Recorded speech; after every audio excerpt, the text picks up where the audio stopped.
In February 2021, 4.5 million Texas homes went dark in a deadly freeze.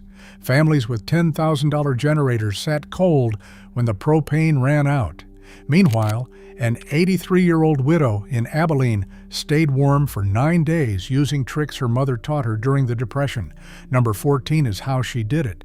Number 3 uses physics that a $400 gadget cannot duplicate. Hit that subscribe button and let us count down the 20 poor man blackout tricks that make high-tech prepper gear look ridiculous.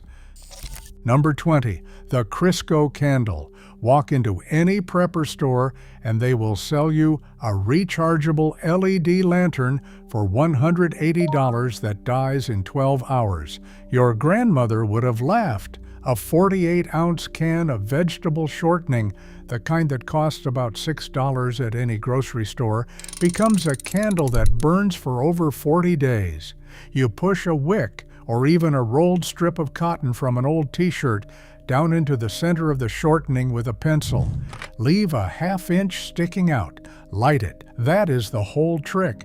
The shortening melts slowly around the flame and feeds it, exactly the way tallow candles worked for centuries before electricity. The flame is steady, bright enough to read by, and the can itself is the holder, so nothing tips or spills. During the Depression, families who could not afford paraffin candles made lights from lard, bacon grease, and drippings because fat burns and fat was free. One can in the pantry means a month of light for the price of a fancy coffee. The $180 lantern needs a wall outlet to come back to life. The Crisco can just needs a match. When the power dies, one of those two things is useless, and it is not the one your great-grandmother would have reached for. Number 19, the bathtub trick. Preppers pay $35 for a plastic bladder called a water bob that fits in your bathtub and holds drinking water. It is a fine product. It is also a fancy version of something poor families have done for 100 years for the cost of nothing. The moment a storm warning hits, before the grid fails, you scrub the tub and you fill it to the brim. That is up to 80 gallons of water for flushing toilets, washing hands, and boiling. If you want it cleaner, you line the tub first with 2 clean, heavy-duty contractor bags, about $8 for a box of 20, and fill those. Then you fill every pot, every pitcher, every empty milk jug in the house. Municipal water pressure often keeps running for hours after the electricity dies because the towers are gravity-fed. The families who came through hurricanes in the 1950s along the Gulf Coast knew this rhythm by heart. Radio says, "Storm, tub gets filled." No one taught them preparedness. They called it common sense. Water weighs 8 pounds a gallon, and you cannot make it out of thin air when the taps go dry. The trick is not equipment. The trick is timing, and timing is free. Number 18, frozen jugs as thermal mass. Here is a secret refrigeration engineers will confirm. An empty freezer fails fast. A full freezer holds cold for 2 full days. Poor families figured this out the moment home freezers arrived in the 1950s, when a freezer full of food represented a month of wages. They filled every empty gap with water jugs and let them freeze solid. Those blocks of ice act as thermal mass, a cold battery. When the power cuts out, the ice holds the temperature down and buys you 48 hours or more as long as you keep the door shut. And when the ice finally melts, you are left with jugs of clean drinking water exactly when you need it most. One trick, 2 jobs, $0. Compare that to the $300 refrigerator battery backups that die in 10 hours. A farm wife in Iowa in 1962 was outperforming that technology with milk jugs and tap water. Move a couple of frozen jugs into the refrigerator side, and it becomes an old-fashioned ice box that keeps milk and leftovers safe for another day or two. Your great-grandparents lived their entire lives with ice boxes. The knowledge did not disappear. We just stopped listening to it. Number 17, the quarter in the cup. This one costs 25 cents, and it answers a question no gadget answers well. You come home after being away during an outage. The power is back on. The freezer is humming. Everything looks frozen. But did it thaw and refreeze while you were gone? Because if it did, that meat could put you in the hospital. The old trick is simple.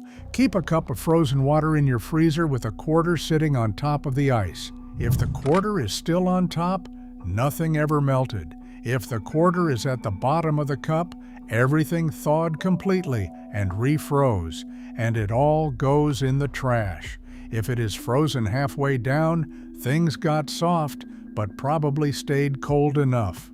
Grandmothers in hurricane country have been doing versions of this since home freezers existed, some with an ice cube in a bag, because a ruined freezer of food was a financial disaster worth guarding against.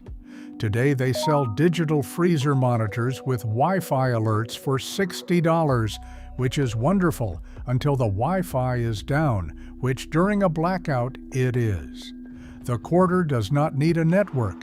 The quarter does not need a charge. The quarter just tells the truth.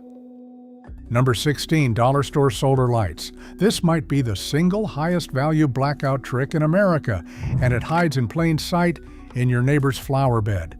Solar garden path lights cost as little as $1.25 each. They charge themselves all day, every day, for free, and they were doing it long before you needed them. When the grid fails, you walk outside at dusk, pull the stakes out of the ground, and bring them in. Stand each one in an empty jar or a cup of dried rice, and you have a lamp in every room. In the morning, you set them back outside on the windowsill or the porch, and they recharge for the next night. This cycle repeats forever, or at least for years, with zero fuel, zero batteries to buy, zero effort. $10 covers the whole house. Meanwhile, the prepper industry sells $250 solar generator kits with panels and cables and apps, doing fundamentally the same thing with more steps. Retirees on fixed incomes in Florida hurricane country have been running this play for 2 decades. Every summer, the garden looks nice. Every storm season, the garden is the backup lighting system. That is what poor man engineering looks like. 1 purchase, 2 jobs, no waste. First pattern break. Here is what the survival industry does not want you to sit with. Preparedness in America is now a multi-billion-dollar business, and that business runs on one fuel, and it is not propane. It is fear. Fear sells the $3,000 generator, the $400 water filter, the $300 bucket of freeze-dried lasagna that tastes like drywall. But your great-grandparents lived through blackouts constantly because for them electricity itself was the new luxury that failed all the time.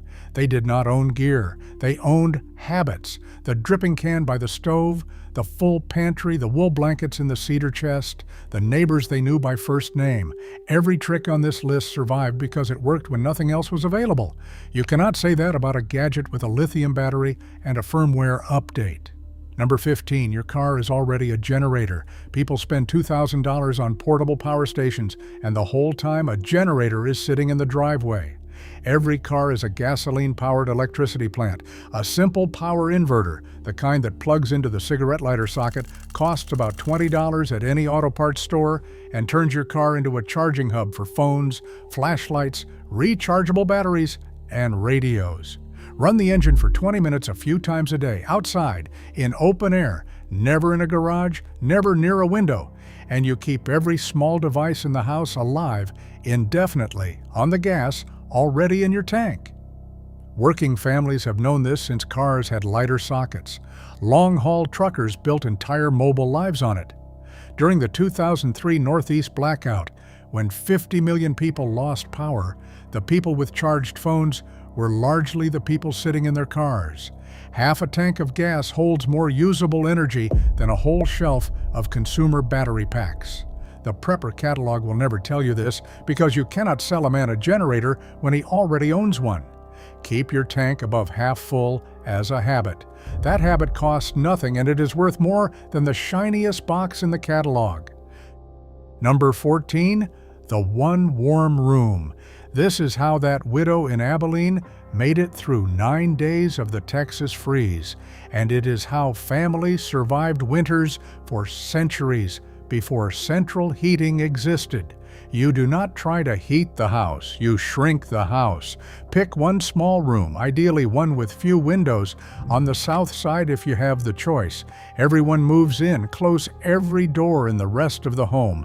Hang blankets or quilts over the doorway of your chosen room and over the windows, leaving a gap for daylight on the sunny side during the day. Lay towels along the door drafts.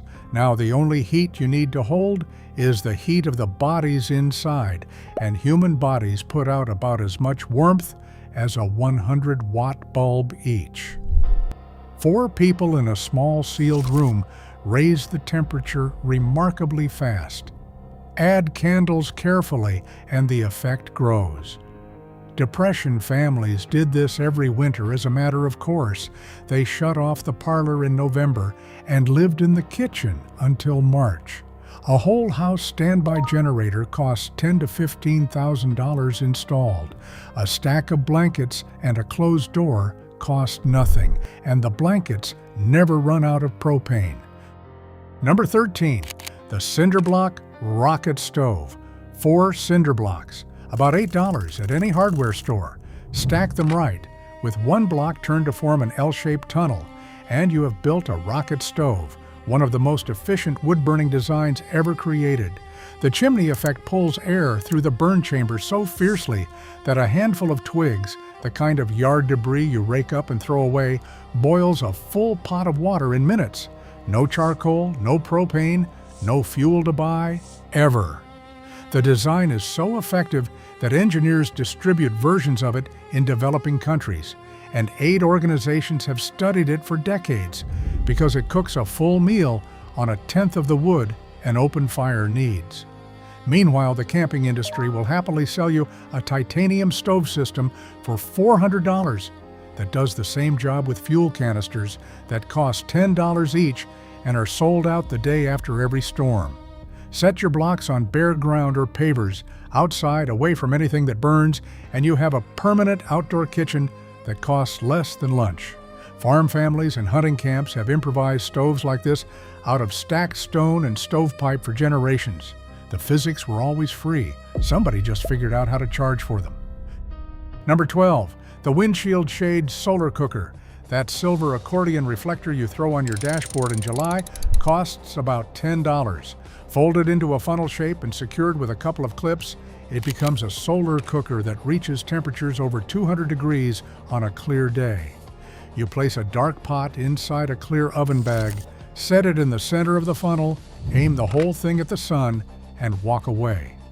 In a few hours you have cooked rice, soup, beans, or stew, and you have pasteurized water, all without burning 1 ounce of fuel. This is not a gimmick. Solar cooking projects around the world use this exact geometry to feed families every day, and researchers have verified that sustained heat above 150 degrees makes water safe to drink. Grandmothers in the Southwest were slow cooking pots of beans on sunny porches long before anyone called it solar energy. They called it putting the sun to work.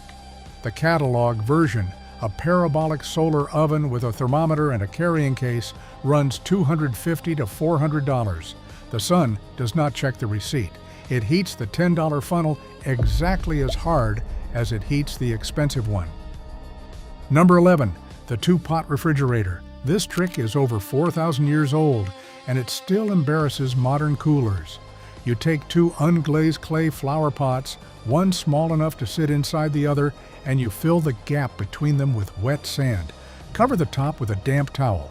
As the water in the sand evaporates through the porous clay, it pulls heat out of the inner pot, dropping the temperature inside by as much as 30 or 40 degrees in dry weather. Vegetables that would rot in 2 days on a summer counter last 2 weeks inside. This is called a zir pot, and versions of it kept food fresh in ancient Egypt and Nubia. It kept produce alive in farmhouse springhouses and root cellars across rural America, where evaporation and shade did the work electricity does now. Total cost, maybe $15 in pots and a bag of sand. The high-tech alternative is a $250 electric cooler that becomes a plastic box the moment the outlet dies. The Zier pot has no plug. It runs on physics, and physics has never had an outage in the history of the universe. In a summer blackout, when the heat is the killer and the refrigerator is dead weight, this trick is the difference between eating fresh food and throwing it away. Second pattern break. Here is the pattern behind the pattern. Every expensive prepper product fails the same way. It runs out. Out of charge, out of fuel, out of filters, out of warranty. Every trick on this list survives the same way. It relies on things that do not run out. Sunlight, gravity, evaporation, body heat, thermal mass, habits. During the Texas freeze of 2021, reporters found garages full of generators that would not start and battery packs that had sat uncharged for 2 years. Gear you do not maintain is just heavy hope, but nobody has to maintain the sun. Nobody has to charge a wool blanket. The Depression generation understood something we paid to forget. The most reliable systems are the ones with the fewest parts, and the fewest parts you can have is none. Number 10, the milk jug lantern. A flashlight is a terrible room light. It throws one harsh beam and blinds everyone across from it. Your grandmother's oil lamp lit the whole kitchen because it glowed in every direction. Here is how to get that glow for free. Take a gallon jug of water or fill an empty, translucent milk jug from the tap and strap a headlamp around it with the light aimed inward into the water.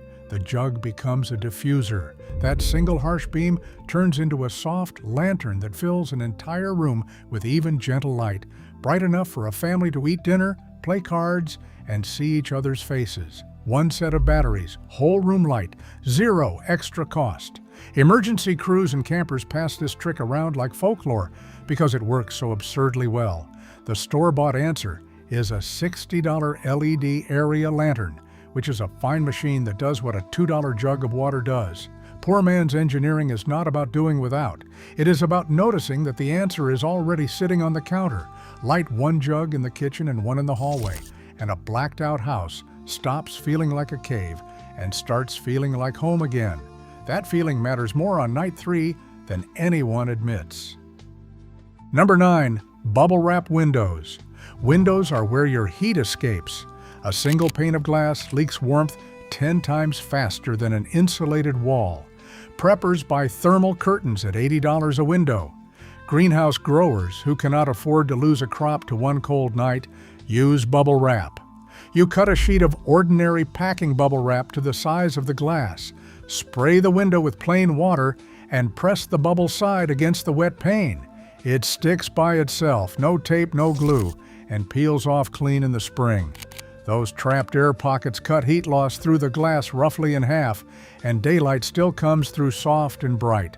A roll of bubble wrap costs a few dollars or nothing at all if you save it from packages the way thrifty households always have. Layer newspaper into the gaps and drafts. Another Depression standby when families stuffed papers under doors, into wall cracks, and even under their coats because trapped air is insulation and newsprint was free. In a winter blackout, every degree you keep is a degree you do not have to make. The family that seals its windows with $10 of bubble wrap holds heat, while the generator crowd is out in the cold, pouring gasoline. Number 8, the hot brick and the rice sock. Before furnaces, nobody heated bedrooms. They heated beds. Victorian and frontier families warmed bricks or flat stones by the fire or on the stove, wrapped them in flannel, and slid them under the covers at the foot of the bed an hour before sleep. That brick held and released heat all night, and a cold room stopped mattering because the bed itself was warm. The modern poor man's version is even easier. Fill a long cotton sock with dry rice, tie it off, and heat it on a wood stove, near a fire, or on any heat source you have going anyway. It stays warm for an hour or more, molds around cold feet, and doubles as a heat pack for sore shoulders and aching hands. Cost: one orphan sock and a cup of rice. A well-sealed sleeping bag rated for winter costs $300, and battery-heated blankets die exactly when you need them most. But a warmed bed with a hot brick, heavy quilts layered over it, and a knit cap on your head kept generations of Americans sleeping soundly through winters far worse than any blackout. Cold beds, not cold rooms, are what break people. Fix the bed, and the room can do whatever it wants. Number 7. The Eat It Cold Pantry. The Prepper catalog sells buckets of freeze-dried meals. $300 each, 25 years shelf life, and every one of them needs the one thing a blackout takes away: easy hot water. The old-timers stock the opposite: food that needs nothing. Canned beans, canned chili, canned fruit, canned fish, peanut butter, crackers, shelf-stable milk. Every item edible straight from the container, cold, with a spoon, no stove, no fuel, no preparation, no cleanup, no water wasted on cooking. This was the standard working-class pantry from the 1930s through the 1970s, built one extra can at a time on grocery day because a full shelf was the only insurance poor families could afford. The rule was simple: buy what you already eat the oldest first, replace what you use. That rotation means nothing ever expires and nothing is ever wasted, which makes the entire system effectively free. And do not forget the 50-cent tool that makes it all work: a manual can opener, because a drawer full of electric gadgets cannot open a single can in the dark. 3 days of no-cook food for a family costs maybe $40, assembled from a normal grocery run. It is not exciting, neither is being fed. That is the point. Number 6. The Buddy Burner. This is a piece of genuine American folk engineering taught by scout troops and grandmothers since the 1940s. Take an empty tuna can, cut strips of corrugated cardboard as wide as the can is tall, coil them tightly inside, and pour melted wax, old candle stubs, crayon ends, paraffin, whatever you have, over the cardboard until it is soaked. That is a Buddy Burner, and this little can of trash burns hot for well over an hour. Pair it with a hobo stove, a large empty coffee can with air holes punched around the bottom rim, and a door cut in the side, flipped upside down over the flame, and the top of the can becomes a cooking surface hot enough to fry eggs, heat soup, and boil water. Total cost? Nothing. Every component came out of the garbage.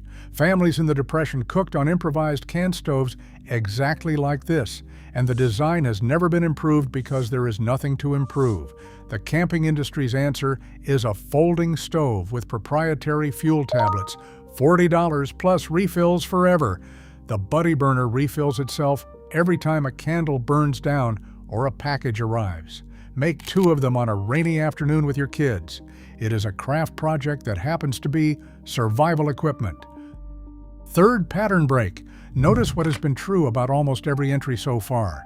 These tricks were not invented by survivalists. They were invented by mothers, by farm wives, by widows, by families in coal towns and Dust Bowl counties who treated hardship as a Tuesday, not an apocalypse. The prepper industry sells the blackout as a war you must gear up for. Your great-grandmother treated it as weather. You do not fight weather, you outlast it, with a full pantry, a warm bed, a candle made of kitchen fat, and the stubborn refusal to panic. That difference in posture, calm instead of fear, might be the most valuable thing on this entire list, and it is the one thing no catalog has ever figured out how to sell. Number 5. The $5 radio. When the power dies, so does the information. No internet, no streaming, no smart speakers, and a phone you are terrified to drain. Suddenly, the most valuable electronics in the house is the one everyone threw away: a small battery-powered AM radio. Thrift stores sell them all day long for $3 to $5. A single set of batteries runs one for days because AM radio sips power the way modern devices gulp it. And AM signals travel enormous distances at night, which means even in a regional blackout, stations from hundreds of miles away come through with news, weather, and emergency instructions.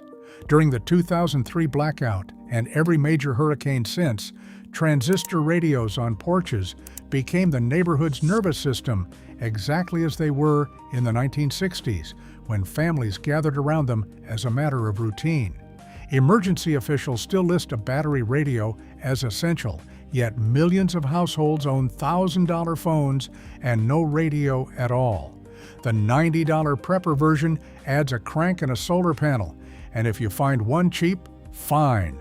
But the humble thrift store transistor does the actual job, being a one-way lifeline that costs almost nothing and never needs a network. Information is a supply, just like water. Store some capacity for it. Number 4, the cash envelope.